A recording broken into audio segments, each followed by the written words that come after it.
Friends, Sandra's വേൾഡിലെ പുതിയൊരു കഥയിലേക്ക് എല്ലാവർക്കും സ്വാഗതം. ഈ ചാനൽ ഇഷ്ടപ്പെട്ടാൽ സബ്സ്ക്രൈബ് ചെയ്യാനും ഈ കഥ ഇഷ്ടമായ ലൈക്ക് ചെയ്യാനും മറക്കല്ലേ. അപ്പോൾ നമുക്ക് നേരെ കഥയിലേക്ക് പോയാലോ. കിടക്കയിൽ നിന്ന് എഴുന്നേറ്റ് വരും റൂമിൽ നിന്ന് സിറ്റ് ഔട്ടിലെത്തി പല്ല് തേക്കുവാൻ തുടങ്ങി. അമ്മ, ചായ. ഒരു 5 മിനിറ്റ് കഴിഞ്ഞതും പല്ല് തേപ്പ് കഴിഞ്ഞ് ഹാളിലെത്തി കണ്ണാടിയിലേക്ക് നോക്കി താടി ഒന്ന് തടവി ഒരു റബ്ബർ ബാൻഡ് എടുത്ത് മുടി ഒന്നാകെ കൂട്ടിപ്പിടിച്ച് ഉണ്ടയായി കെട്ടിവെച്ച് വരും. മലർകളേ മലർകളേ, ഇത് എന്നെ കനവാ, ഒന്ന് മാറ്റിയടി വധൂരി പെണ്ണെ. ഓരോ പാട്ട് വെച്ചിരിക്കുക അവൾ. കസാരയിലിരുന്ന് ദോശ കഴിച്ച് ടി വി കണ്ടിരുന്ന അവൻ്റെ പെങ്ങൾ ആതിരയോട് പറഞ്ഞ് അവൻ കസാരയിലിരുന്നു. അപ്പോഴേക്കും ഗൗരിയമ്മ പാത്രത്തിൽ ദോശയുമായി മേശയിൽ കൊണ്ടുവച്ച് വരുണിനെ നോക്കി. ഇതെന്താ അമ്മ ഇങ്ങനെ നോക്കുന്നേ? എൻ്റെ മോനെ, നീ നിൻ്റെ പല്ല് വാടകയ്ക്ക് എടുത്തതാണോ? എന്ത് പല്ല് തേപ്പാടാ ഇത്? ഞാനൊരു ദോശ ഉണ്ടാക്കി കഴിയുന്നതിന് മുന്നേ എൻ്റെ പുത്രൻ്റെ പല്ല് തേപ്പ് കഴിഞ്ഞു. കഷ്ടം. അമ്മയുടെ വാക്കുകൾ കേട്ട് ആതിരയ്ക്ക് ചിരിയാണ് വന്നത്. ചൂടാറും മുൻപ് ആ ചായ എടുത്ത് കുടിക്കാൻ നോക്ക്. എന്നിട്ട് ഇന്നെങ്കിലും ഒന്ന് കോളേജിൽ പോ. അമ്മ ഒന്ന് കാണട്ടെ. ഇക്ക് വേണ്ട കോപ്പ് ചായ. വരുൺ കസായിൽ നിന്ന് എഴുന്നേറ്റ് പുറത്തേക്ക് പോയി. ഇതേ ചെക്ക, ഇന്നും കൂടി നീ കോളേജിൽ പോയില്ലെങ്കിൽ നിൻ്റെ ആ മുട്ടുകാരി ഞാൻ തല്ലി ഒടിക്കും. പറഞ്ഞേക്കാം. നീ എന്താണ് ചിരിക്കുന്നേ? ആ ടി ഓഫ് ചെയ്ത് യൂണിഫോം മാറി സ്കൂളിൽ പോകാൻ നോക്ക്. വരുൺ ഗേറ്റ് തുറന്ന് ഓപ്പോസിറ്റുള്ള നിശ ടീച്ചറുടെ വീട്ടിലേക്ക് കയറി. ടീച്ചറുടെ ഹസ്ബൻഡ് രാജു ഗൾഫിലാണ്. ടീച്ചർ SM കോളേജിലെ മ്യൂസിക് ടീച്ചറും വീട്ടിൽ ടീച്ചറും 2ാം ക്ലാസ്സിൽ പഠിക്കുന്ന ടീച്ചറുടെ കുട്ടിയുമാണ് താമസം. വരുൺ ഡോറ് തുറന്ന് അകത്തേക്ക് കയറി. വരുൺ മേശയിൽ മൂടി വെച്ചിരുന്ന പാത്രങ്ങൾ തുറന്ന് നോക്കുന്ന ശബ്ദം കേട്ട് നിശ റൂമിൽ നിന്ന് ഹാളിലേക്ക് നോക്കി. എന്താണ് മുടിയൻ ചെക്ക, ഇന്നും വീട്ടിൽ നിന്ന് ഒന്നും കഴിച്ചില്ലേ? ചന്ദന കളർ നിറത്തിൽ ചുവന്ന പൂക്കളുള്ള നൈറ്റിയിട്ട് മുഖത്തും മുടിയിലും എണ്ണ തേച്ച് വെള്ള തോർത്ത് ഷോൾഡറിൽ ഇട്ടുകൊണ്ട് നിശ വരുണിൻ്റെ അടുത്തേക്ക് വന്നു. കഴിക്കാനിരിക്കുന്ന നേരത്ത് അമ്മ ഡാർക്ക് ചോദ്യം ചോദിച്ച് എന്നെ ആകെ ഓഫാക്കി. ഞാൻ ഇങ്ങ് പോന്നു. ഇത് പിന്നെ സ്ഥിരമാണല്ലോ. എടാ, അമ്മയാണ് എന്തേലും ഒന്ന് പറഞ്ഞെന്ന് വെച്ച് ദേഷ്യം പിടിച്ച് വീട്ടിൽ നിന്ന് ഇറങ്ങല്ല ചെയ്യുക. എൻ്റെ പൊന്നു ടീച്ചറെ, ഉപദേശിക്കല്ലേ പ്ലീസ്. ഒരു ഗ്ലാസ് ചായ തന്നാൽ മതി, ഞാനത് കുടിച്ച് പൊക്കോളാം. അയ്യോ, നീ ചായ മാത്രമേ കുടിക്കുന്നുള്ളൂ? ഞാൻ വെറുതെ പുട്ടും കടലും ഉണ്ടാക്കി വെച്ചല്ലോ. ഇനി എന്ത് ചെയ്യുക? ആരാ ഇത് കഴിക്കുക?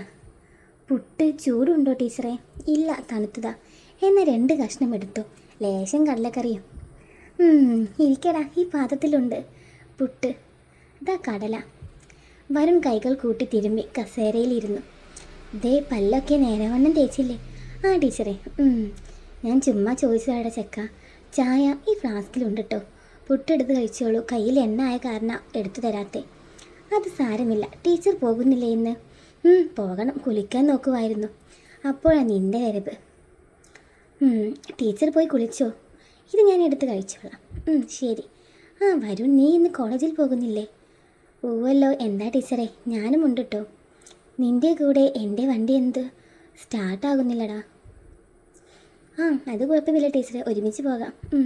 തിരക്ക് കൂട്ടണ്ട, അത് കഴിച്ച് കഴിഞ്ഞ് വീട്ടിൽ പോയാൽ മതി. ഞാൻ അപ്പോഴേക്കും കുളിക്കട്ടെ. നിശ അതും പറഞ്ഞ് ബാത്റൂമിൽ കയറി. പുട്ടും കടലയും കഴിച്ച് വരുൺ വീട്ടിൽ ചെന്ന് കോളേജിൽ പോകാനുള്ള ഒരുക്കത്തിലായി. അപ്പോഴേക്കും നിശ കുളി കഴിഞ്ഞ് തോർത്ത് മുടിയിൽ കെട്ടിവെച്ച് നീല ബ്ലൗസും നീല അടിപ്പാവാടയും ഇട്ട് റൂമിൽ ചെന്ന് സാരി മാറാൻ തുടങ്ങി. വരുൺ അപ്പോഴേക്കും കുളി കഴിഞ്ഞ് ലൈറ്റ് ഗ്രീൻ ചെക്ക് ഷർട്ടും ബ്ലൂ ജീൻസും മുടി കൈകൊണ്ട് പിന്നിലേക്ക് ഇട്ട് ഒരു ബ്ലൂ ക്യാപ്പ് തലയിൽ വെച്ച് ഉമ്മറത്ത് വന്നിരുന്ന് ഷൂ ഇടുവാൻ തുടങ്ങി. നെയ്റ്റി മടക്കി കുത്തി ഹെൽമെറ്റ് കൈ പിടിച്ച് ഗൗരി അമ്മ വരുണിൻ്റെ ഷോൾഡറിൽ തോണ്ടി. മുഖം നോക്കുന്ന പോലെ നോക്കാനല്ലല്ലോ നീ ഇത് വാങ്ങിച്ചു വെച്ചേക്കുന്നേ, ഇത് തലയിൽ വെക്കട ചെക്ക. ഗൗരി അമ്മ ഹെൽമെറ്റ് വരുണിന് കൊടുത്തു. ഈ തള്ളേനെ ഞാൻ. എന്താടാ? ഒന്നുമില്ല അമ്മേ, ഞാൻ പോവാന്ന് പറഞ്ഞതാ. ഹെൽമെറ്റ് കൈത്തണ്ടയിലിട്ട് വരുൺ എഴുന്നേറ്റ് ക്ലാസിക് ബ്ലാക്ക് ബുള്ളറ്റ് സ്റ്റാർട്ട് ചെയ്ത് റോഡിലേക്ക് ഇറക്കി. നിശ ടീച്ചറുടെ വീടിന് മുന്നിൽ നിർത്തി ഹോൺ അടിച്ചു. വരുന്നു വരുൺ, ഒരൊറ്റ മിനിറ്റ്. പതിയെ മതി ടീച്ചറെ. വരുൺ മിററിലെ പൊടി തുടച്ച് കൊണ്ട് പറഞ്ഞു. വീട്ടിൽ നിന്ന് ഡോർ ക്ലോസ് ചെയ്ത് പുറത്തേക്ക് ഇറങ്ങി നടന്നു വന്ന ടീച്ചറെ കണ്ടതും വരുണിൻ്റെ മനസ്സ് വണ്ടിയിൽ നിന്നിറങ്ങി ടീച്ചറെ കെട്ടിപ്പിടിച്ചു. പോകാം. നിഷയുടെ സ്വരം കേട്ടത് നോർമലായി വരുൺ. ആ കയറിക്കോ ടീച്ചറെ. വെളുത്ത ശരീരത്തിൽ നീല ബ്ലൗസും നൈസ് മെറ്റീരിയലിൽ കുഴഞ്ഞു കിടക്കുന്ന പ്ലെയിൻ നീല സാരിയും ഉടുത്ത് ഷോൾഡറിൽ സ്വർണത്തിൻ്റെ നിറമുള്ള ഒരു ഹാൻഡ് ബാഗും ഇട്ട് നിഷ ബുള്ളറ്റിൽ കയറി. ഞാൻ കയറിട്ടോ. നിഷയിൽ നിന്ന് അത് കേട്ടതും വരുൺ വണ്ടി സ്റ്റാർട്ട് ചെയ്തു. വണ്ടി എടുത്തപ്പോൾ തന്നെ നിഷയുടെ കൈ വരുണിൻ്റെ വായിൽ ചുറ്റി പിടിച്ചിരിക്കുമായിരുന്നു. മുന്നിലേക്ക് നോക്കിയിരിക്കുന്ന നിഷയുടെ മുഖം വരുണിനെ മിററിലൂടെ കാണാമായിരുന്നു. നീല നിറത്തിലുള്ള ചെറിയൊരു പൊട്ടും അതിന് താഴെ ചെറിയൊരു ചന്ദനക്കുറിയും, അധികം ഓവറാക്കാതെ എന്നാൽ ആരും നോക്കിപ്പോകുന്ന തരത്തിലുള്ള കണ്ണെഴുതലും. ഹോ പൊന്നോ, എന്താടാ? ഒന്നുമില്ല ടീച്ചറെ. വണ്ടി സ്പീഡിൽ പോകുമ്പോൾ കാറ്റിൻ്റെ ശബ്ദത്തിൽ സംസാരം പതിയെ കേട്ടിരുന്നുള്ളൂ. കാലിബടി ജംഗ്ഷൻ കഴിഞ്ഞതും റോഡിൻ്റെ സൈഡിൽ മുടിയൊക്കെ വളർത്തി കുറേ ചെക്കന്മാർ നിന്നെടുത്ത് വരുൺ വണ്ടി സ്ലോ ചെയ്തു. മച്ചാനെ, കോളേജിലേക്ക് വരെ എങ്ങോട്ടാണ്? വരുൺ സ്ലോ ആക്കി അവരോട് കൈകൊണ്ട് വിഷ് ചെയ്തപ്പോഴാണ് തൻ്റെ പുറകിൽ നിഷ ഇരിക്കുന്നുണ്ടെന്ന് ബോധ്യം വന്നത്. നിമിഷ നേരം കൊണ്ട് വണ്ടി അവൻ പറപ്പിച്ചു. ദേ വരുൺ, നീ ഇപ്പോഴും ഇവരായിട്ട് കൂട്ടുകൂടുന്നുണ്ടടാ? നിഷ ശബ്ദം കൂട്ടി ചോദിച്ചു. അത് ടീച്ചറെ, ഞാൻ ഇങ്ങനെ ഡെയിലി കാണാറൊന്നുമില്ല ഇവരെ.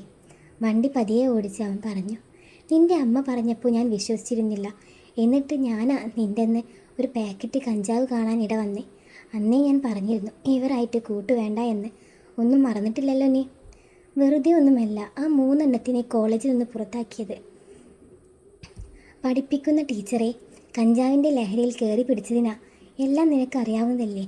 എനിക്ക് പറഞ്ഞു തരാനേ പറ്റൂ. നീ എന്താച്ചാ ആയിക്കോ. ലേശം കടുപ്പിച്ചാണ് നിഷ അത് പറഞ്ഞത്. അപ്പോഴേക്കും കോളേജ് എത്തിയിരുന്നു. വണ്ടിയിൽ നിന്ന് നിഷ ഇറങ്ങിയതും വരുൺ ഒന്നും മിണ്ടാതെ വണ്ടി സ്പീഡിൽ എടുത്തുപോയി. ഏതാ ടീച്ചറെ ചുള്ളൻ ചെക്കൻ? വയലിലൊക്കെ ആയിരുന്നല്ലോ പിടുത്തം. അനു ടീച്ചർക്ക് എന്താ? അതൊരു പാവം ചെക്കനാണേ. എൻ്റെ വീടിൻ്റെ അടുത്ത അവൻ കോളേജിൽ പോകുന്ന വഴിക്ക് എന്നെ ഒന്ന് ഡ്രോപ്പ് ചെയ്തു, അത്രയേ ഉള്ളൂ. ആഹാ, ടീച്ചറുടെ വീടിൻ്റെ അടുത്താണോ അപ്പോൾ ആ പയ്യൻ? കാര്യങ്ങൾ കൂടുതൽ എളുപ്പമാകുമല്ലോ. എന്ത്? എൻ്റെ ടീച്ചറെ, ഞാനെങ്ങാനും ആയിരിക്കണം ആ പയ്യനെ സ്വർഗം കാണിച്ചു കൊടുത്തേനെ. കുന്തം. എൻ്റെ അനു ടീച്ചറെ, പിള്ളേർ ഇത് 2 ആയില്ലേ? എന്നിട്ടും ഇതിന് പിള്ളേരൊന്നും ഒരു വിഷയമേ അല്ല ടീച്ചറെ.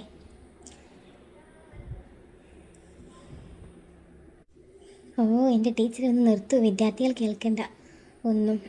പിന്നെ ഈ ടീച്ചർ ഇത് വിദ്യാർത്ഥികൾക്കൊന്നും അറിയാത്ത പോലെ. നിഷ ടീച്ചറെ, ഞാൻ ഈ കോളേജിലേക്ക് വരുന്നതിൻ്റെ മെയിൻ കാരണം തന്നെ പിള്ളേരുടെ മുന്നിൽ എൻ്റെ ശരീരവടിവ് കാണിക്കാൻ വേണ്ടിയാണ്. അധികം കാണിച്ചു കൊടുക്കണ്ട ടീച്ചറെ, അല്ലെങ്കിൽ പിള്ളേരുടെ ഇടയിൽ ഗോസിപ്പ് ആ തരംഗം. അനു ടീച്ചറെ. അനുവും നിഷയും ഓഫീസ് റൂമിലേക്ക് നടക്കുമ്പോൾ പിന്നിൽ നിന്നൊരു വിളി കേട്ടവും നിഷ തിരിഞ്ഞു നോക്കി. അനു ടീച്ചർ നടന്നോളൂ, ഞാൻ വന്നേക്കാം. എന്താ ശ്രുതി? ടീച്ചറെ, ഒരു പ്രശ്നമുണ്ട്. എന്താണ്? ശ്രുതി എന്നോട് മിണ്ടുന്നില്ല ടീച്ചറെ. അത് ഞാൻ എന്താ ചെയ്യുക ശ്രുതി? ടീച്ചർ ഒന്ന് അവനോട് സംസാരിക്കുമോ? ദേ പൊയ്ക്കോ അവിടുന്ന്. 2 പേരെയും ഒന്നിപ്പിച്ച് നിർത്തിയെന്ന് കരുതി എന്താ ശ്രുതി ഇത്? അവൻ തിരക്കിലൊക്കെ ആയിരിക്കും, മിണ്ടിക്കോളും. താൻ ക്ലാസ്സിൽ ചെല്ല്. ശരി ടീച്ചറെ. പിന്നെ ശ്രുതി, പ്രണയമൊക്കെ ആകുമ്പോൾ പിണക്കവും മടിയും പതിവാണ്. താൻ ഡസ്പാവല്ലേ, ഞാൻ സംസാരിക്കാം കേട്ടോ. താങ്ക്സ് ടീച്ചറെ. ടീച്ചറെ കാണാൻ സൂപ്പറായിട്ടുണ്ട്. സാരി കൊള്ളാം, അടിപൊളി. മതി അവിടെ സോപ്പിടല്ലേ. നിഷ കോളേജിലെ വരാന്തയിലേക്ക് നടന്ന് മ്യൂസിക് ഡിപ്പാർട്ട്മെൻറ്റിലേക്ക് കയറി.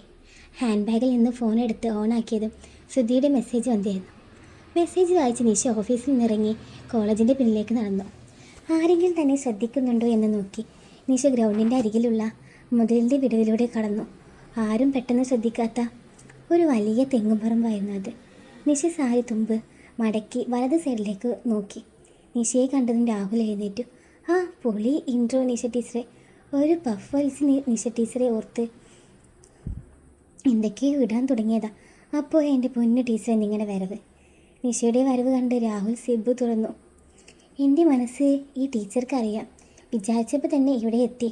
അയ്യടാ, ഞാൻ എൻ്റെ ചെക്കൻ വിളിച്ചത് കൊണ്ട് വന്നതാ, അല്ലാതെ നിൻ്റെ കാണാനല്ല. നിഷ അതും പറഞ്ഞത് ഓലമടലിൻ്റെ മുകളിൽ കിടന്ന സുധിയുടെ അടുത്ത് വന്നിരുന്നു.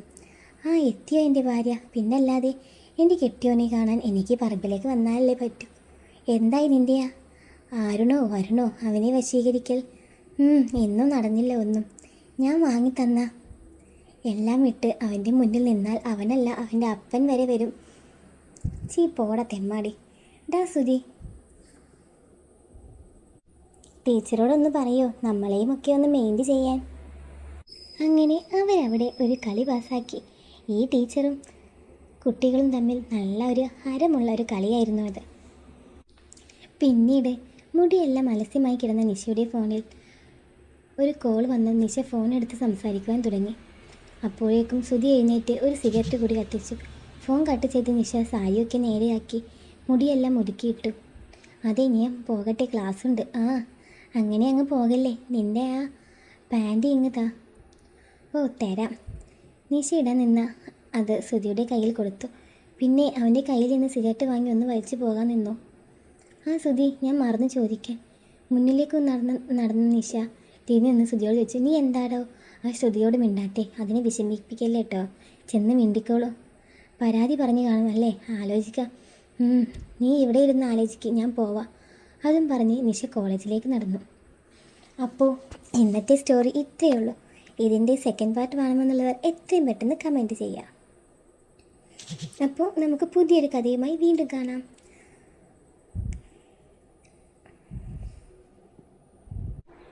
പിന്നെ ഈ ചാനൽ സബ്സ്ക്രൈബ് ചെയ്യാനും ലൈക്ക് ചെയ്യാനും മറക്കല്ലേ.